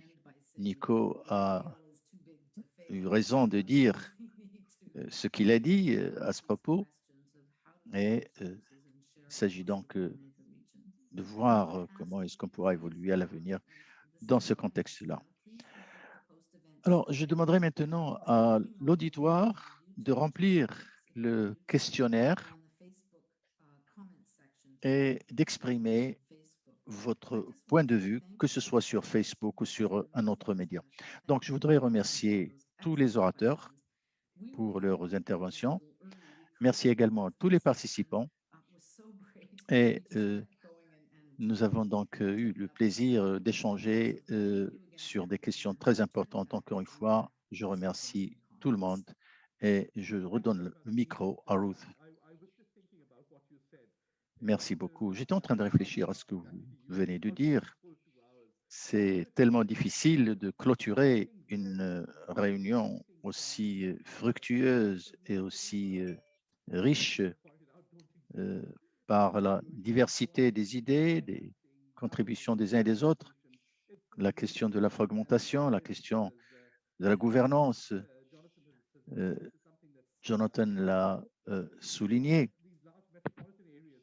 Donc, il y a des mégapoles qui sont tels qu'il sera difficile de prévoir ce que les choses vont devenir à l'avenir.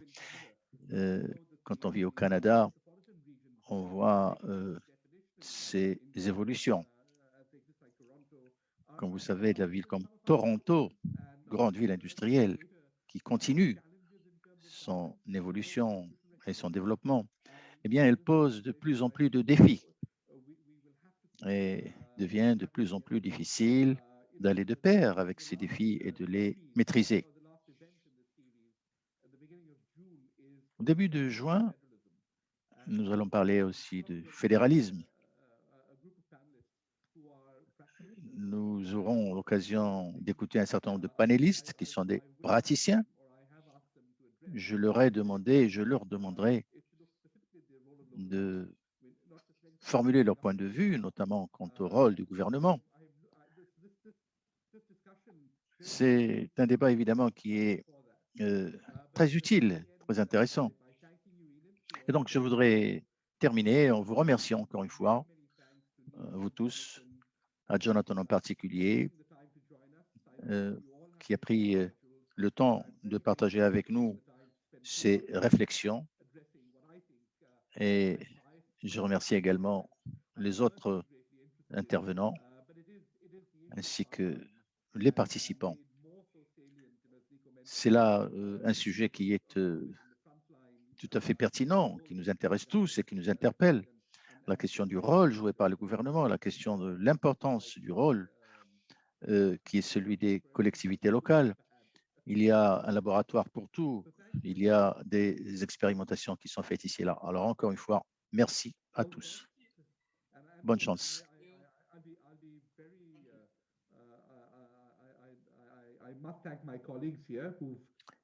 Je dois remercier également mes collègues, Sheparova, Lim Aspasiapi et Gonzalez. Donc, merci à tous les membres de mon équipe qui ont contribué à organiser cette séance. La séance est levée. Merci.